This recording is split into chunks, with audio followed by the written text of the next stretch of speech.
Well, here's an interesting little tidbit from Zero Hedge, quoting Reuters. You know, I know I talk about the United States and Canada sometimes, Australia, a lot about the EU, how everybody's over indebted, countries, people, everybody, everything and everybody. But you don't hear me, I mean, I do cover China. I definitely cover China when it needs to come up. But here lately, I hadn't really had too much on China to cover. But just to let you know, I was going to say they're just as in bad a shape as us, but you know, I think they're worse. I actually think they're worse. Get ready for this. Reuters goes to China and discovers ghost collateral, as in collateral that doesn't exist. Back in 2014, a scandal erupted when media reports confirmed what many had previously speculated about China's banking system, namely that much of China's staggering loan issuance had been built literally upon hot air, and that billions or trillions in loan collateral had been rehypothecated between 2, 3, or many more debtors, or never even existed to begin with, forcing banks to accept that they would never recover much, if any, of the pledged collateral. In most cases, various commodities. If the economy were to suffer a hard landing, resulting in mass defaults, the most famous example involved collateral fraud at China's third largest port, Qingdao, where numerous borrowers were found to have pledged the same exact collateral of steel and copper to obtain funding from various banks.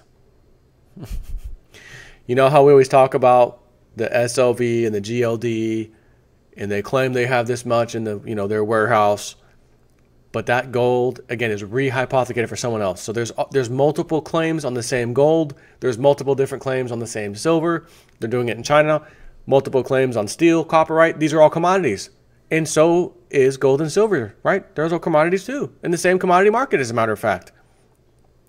You don't think there's other entities that pledge some gold and silver somewhere, maybe even in China as well, in which it was rehypothecated 400 million times to, 400 million other people. Oh boy. For those unfamiliar, there is an extensive section of stories covering the topic, which peaked about 3 years ago, and then quietly faded away, as China did everything in its power to deflect attention from what some have said is the biggest threat facing its economy, a giant hole. Below, we link some of this is Zero Hedge, some of their more comprehensive articles on the topic, right? So they've been following this for years now. And it just quietly went away, whatever happened, I guess it's fine. Again, until it's not. And right now is not, okay? China's evaporated collateral scandal spreads to second port.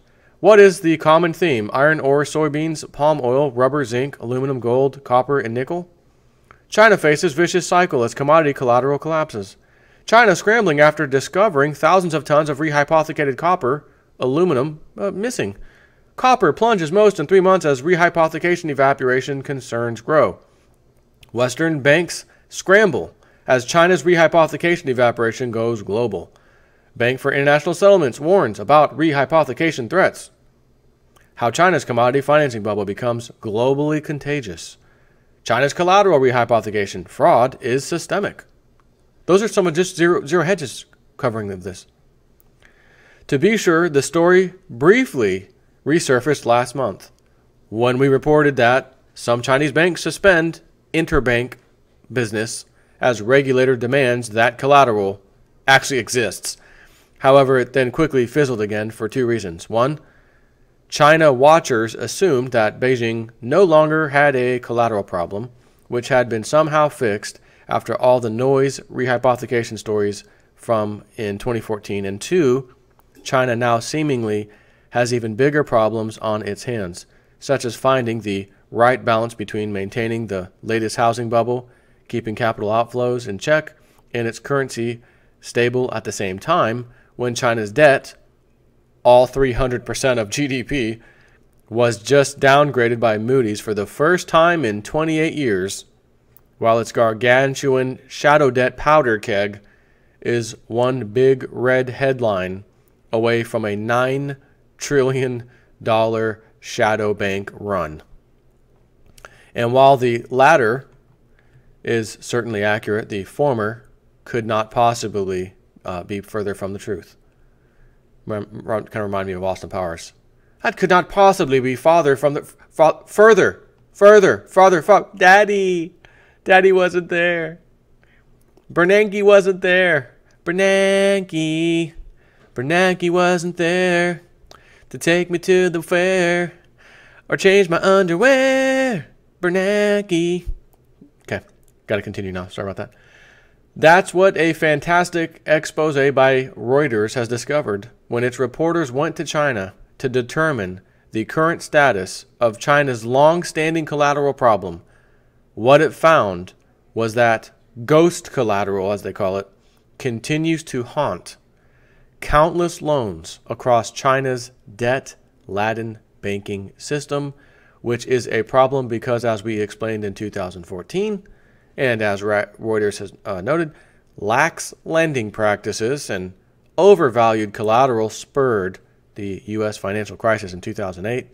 Now, banks in China face risks of their own as fraudulent borrowers and corporate bankers burden the financial system with loans lacking genuine collateral. Could you imagine? I need a loan. I'm a business, right? Not even a person. This is a business. Look, I'm established. I'm a flipping business. Doesn't matter if I'm in China or anywhere.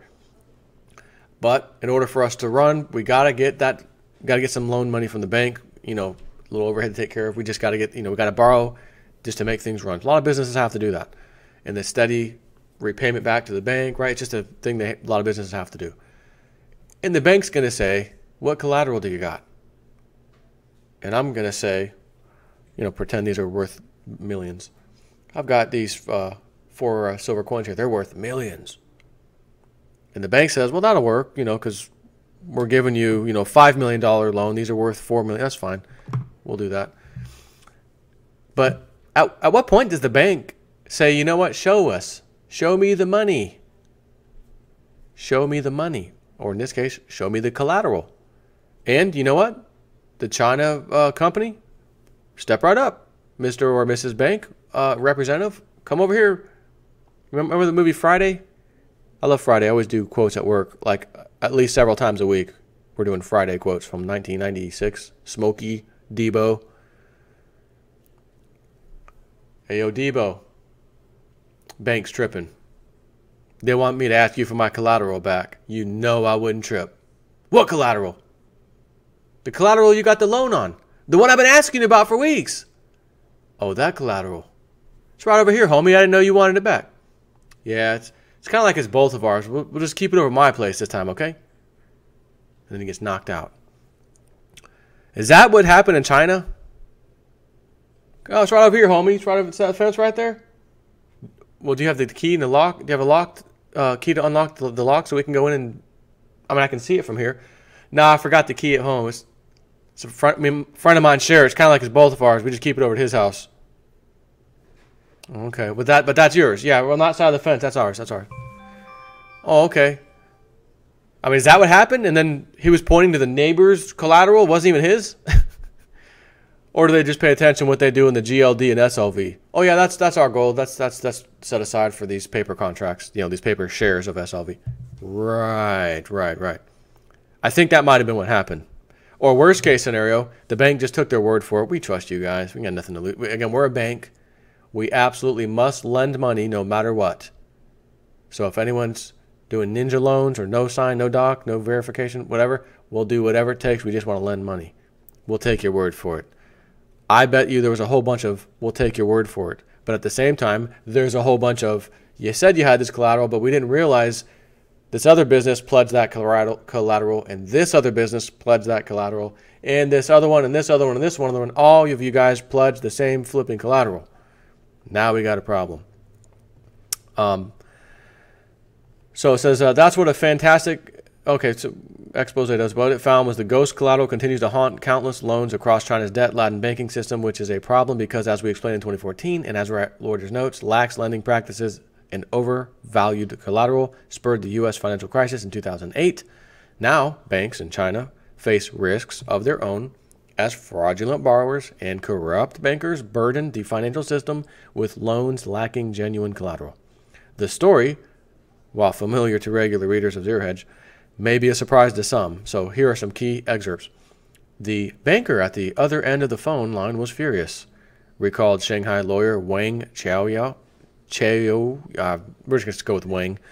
A pile of steel pledged as collateral for a loan of almost $3 million from his bank, China CITIC, had vanished from a warehouse on the outskirts of the city. Just several months earlier, in mid-2013, Wang and the banker had visited the warehouse and verified that the steel was there. Quote, "The first time I went, I saw the steel," recalled Wang, an attorney at Beijing DHH law firm, which represents the Shanghai branch of CITIC, the bank. "Afterwards, the banker got in contact with me and I said, 'The pledged assets are no longer here.'" That's it? And as John Corzine might say, it vaporized. The trouble had begun in 2012 after CITIC loaned the money to Shanghai Henning Iron and Steel Co. Ltd., a privately held steel trader. Henning failed to meet payments, according to a mediation agreement reviewed by Reuters, and CITIC took ownership of the steel. It was when CITIC moved to retrieve the collateral that the banker visited the warehouse and discovered that the 291-ton pile of steel was no longer there, Wang said. The bank is still in court, trying to recoup its losses. The missing collateral is a setback for CITIC, but it is indicative of a much wider problem that could endanger the health of China's financial system: fraudulent or ghost collateral. When bank auditors in China go looking, they too often find that collateral recorded on the books simply is not there. At risk of spoiling the surprise, what has been going on in China, either in conventional asset backing or backed lending, as well as among the more esoteric, complex, commodity-funded deals, which we discussed extensively in the early part of 2013, they have a link to their own articles, is nothing less than pure fraud. In some cases, collateral that has been pledged simply doesn't even exist. In others, it disappears as borrowers in financial distress take the assets and then just sell them for the hell of it. There are also instances in which the same collateral has been pledged to multiple lenders, i.e. rehypothecated. Quote, one lawyer said he discovered that the same pile of steel was used to secure loans from one different lender, two different lenders, 3, 5, 8, 9, no, 10 different lenders. Reuters reports. What was this? Did I miss a spot? Yes, I did. And while China was able to brush off its ghost collateral problems 3 years ago, when it still had substantial debt incurrence capacity and debt to GDP was about 100% lower, which is already insane. Now that it is becoming increasingly difficult to keep the Ponzi scheme, by definition, running, especially with the recent crackdown on shadow banking, the pervasive collateral problems are about to become a huge headache for Beijing again, with the mainland facing its slowest growth in over a quarter of a century. Defaults are mounting as borrowers struggle to repay their loans.